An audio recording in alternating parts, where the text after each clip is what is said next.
Hello, I am bringing this video to you today to talk about molecular polarity, which involves a lot of concepts in the covalent bonding world. And I think this will be a good review of many of the individual topics that we talked about when we talked about covalent compounds.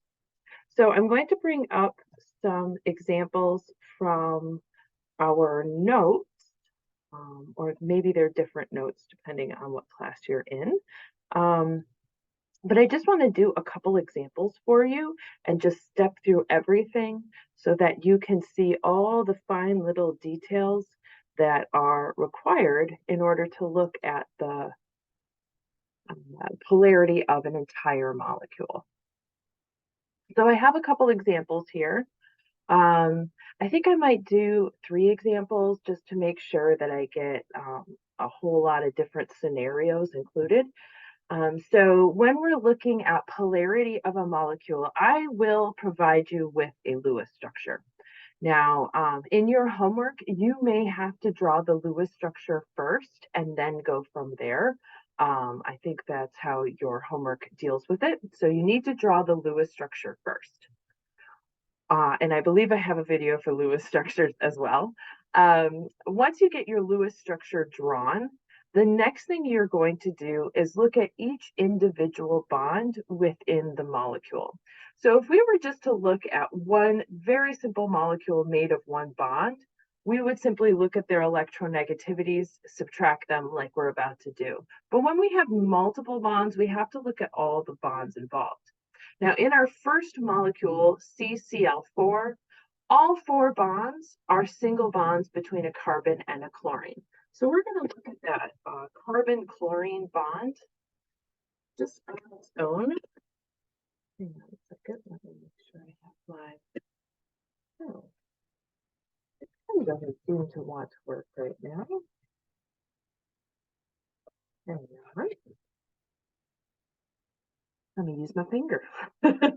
So we have our CCl bond.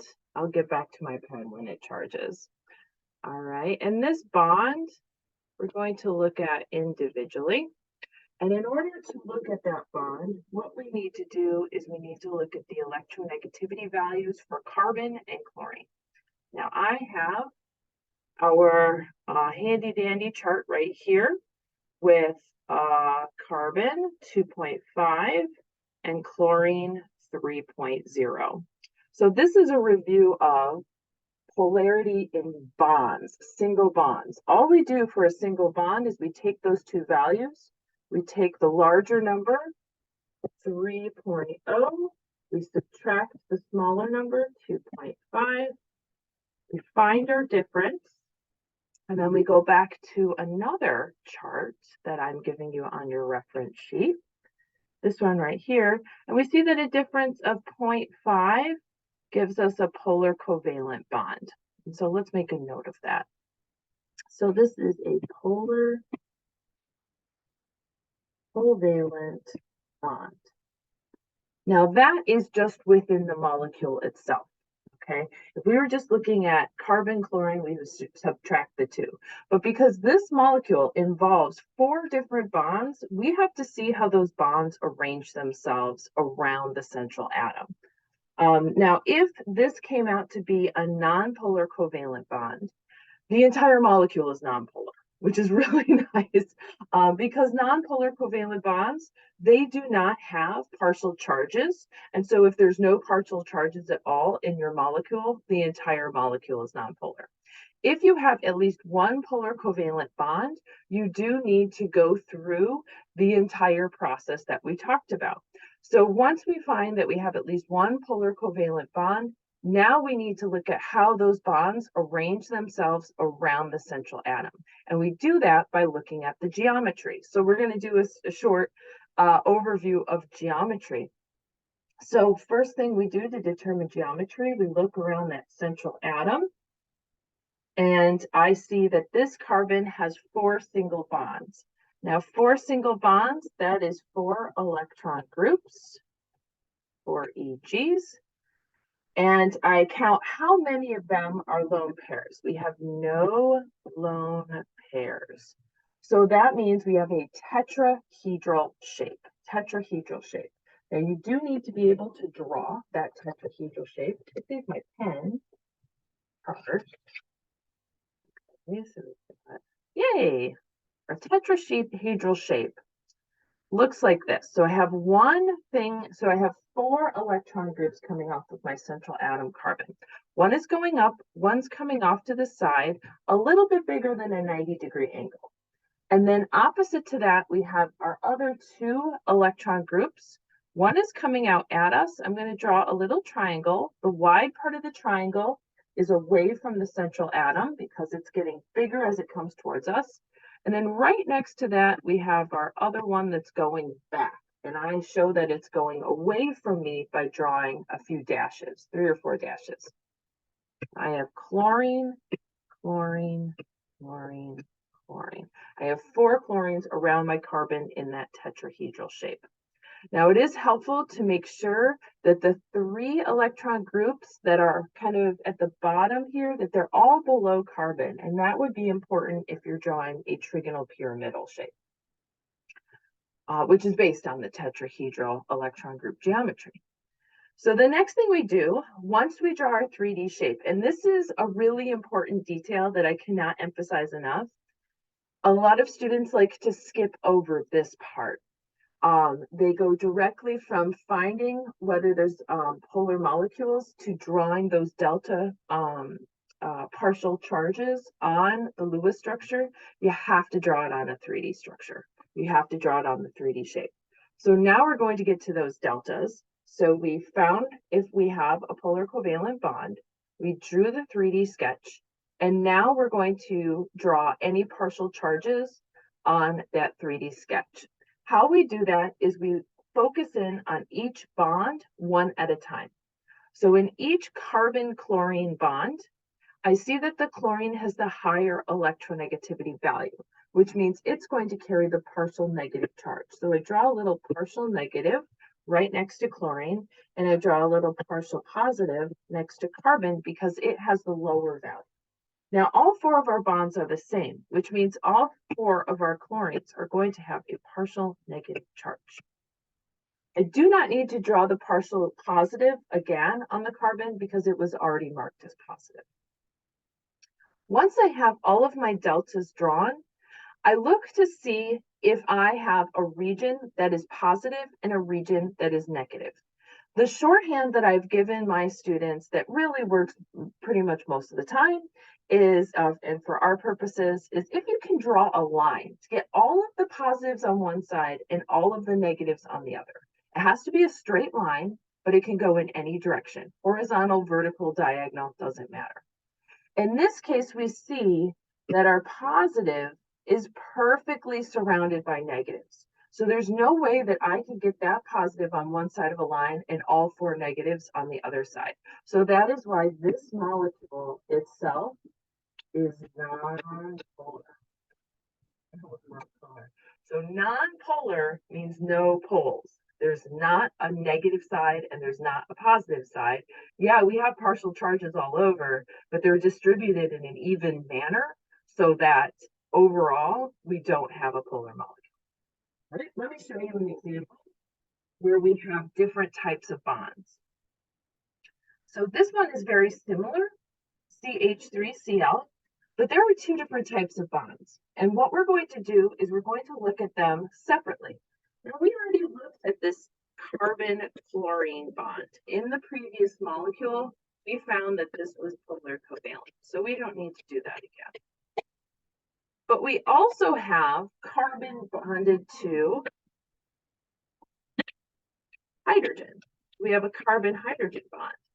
Now for this one, we need to go back to our electronegativity table. So notice I'm not combining the hydrogen, carbon, and chlorine. I'm looking at each individual bond as it exists. I have a carbon-hydrogen bond. I have a carbon-chlorine bond. So I'm going to go to my electronegativity chart. Carbon's 2.5, hydrogen is 2.1. So for that bond, have 2.5 minus 2.1 equals 0.4. And I look at the table and I see that that is a non-polar covalent bond. So this is a non-polar covalent bond. When you have a non-polar covalent bond, there are no partial charges. And this bond right here is really important for in my Chem 124 class when we get into organic molecules. We'll see whenever we have a carbon-hydrogen bond, knowing that's nonpolar is going to be very helpful because we're going to see a lot of them on larger molecules. So as I am looking at this structure, I see that I have both a polar covalent bond and I have nonpolar covalent bonds. Since I have at least one polar covalent bond, I need to work through the entire process again. So I'm going to find the geometry and draw the 3D sketch. In order to do that, I look at my carbon. Looks like we have another tetrahedral molecule. So I'm going to draw that tetrahedral shape.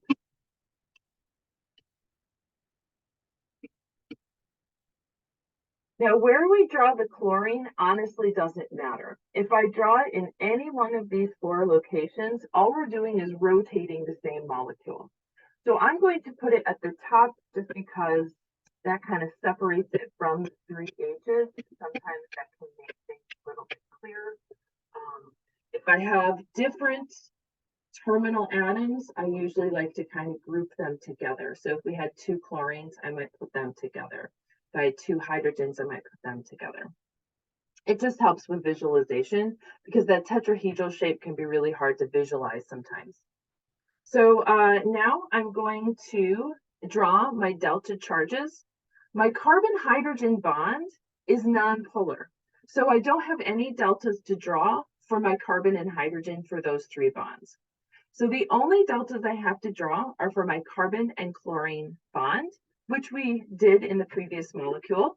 We saw that chlorine has the higher electronegativity value. Carbon has the lower electronegativity value. And since I only have one of each delta, I can definitely draw a line between the 2, and this is a polar molecule. So that's another helpful hint. If you only have one delta negative and one delta positive, you can draw a line between them. Okay, I'm going to do one more example because this has lone pairs on it. We haven't seen one with lone pairs on it. This is also a great example of one where students make a really common mistake. So for OCl2, once again, we're going to look at the oxygen chlorine bond. We have to determine whether that bond is polar. So we're going to look up the electronegativity values. I see that oxygen is 3.5, chlorine is 3.0. So when I subtract those 2, I get a difference of 0.5, which is a polar covalent bond. So I do need to look at the shape of this molecule. It is very, very common for students to hop right over the step of drawing the 3D shape and want to draw the deltas immediately on this Lewis structure. This will give you a wrong answer if you do that. So I just want to really emphasize you got to draw that 3D shape because this molecule, when you first look at it, you want to say linear, don't you? Because the Lewis structure is drawn in a straight line. But this is not a linear molecule, and this is a good review of geometry. So when I look at this central atom, there are 4 electron groups. Remember that lone pairs on the central atom count as electron groups. So we have 4 electron groups. 2 of them are lone pairs. So this gives us actually a bent shape. And there's a couple ways that you can think of that. You know, you can memorize it. You can also think of it, if we have our tetrahedral shape, and we get rid of two of them as lone pairs, this leaves us with a bent shape.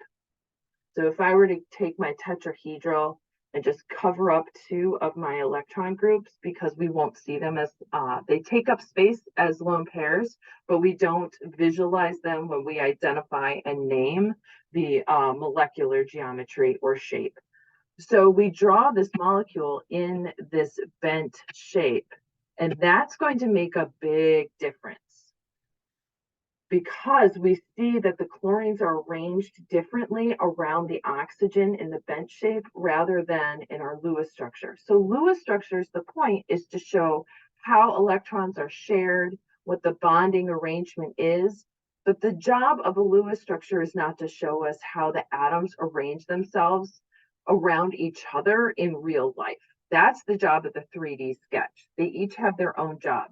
Notice in my 3D sketch, I don't have all the electrons drawn. It kind of takes up too much space.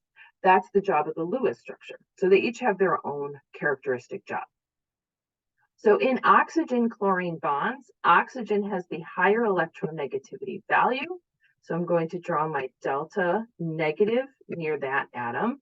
Chlorine has a delta positive. I do the same for the other bond. And here I see that my two positives are on the bottom. So I can draw that line to separate my positives from my negative, and this is a polar molecule. Whereas if we were to draw the delta straight onto the Lewis structure, which is giving us this false sense of a linear shape, that would look like it is nonpolar. But because this is actually a bent molecule, it is a polar molecule. So I hope that these examples help to clarify all the very fine details and all the steps to finding whether you have a polar molecule or a nonpolar molecule. Have a good rest of your day.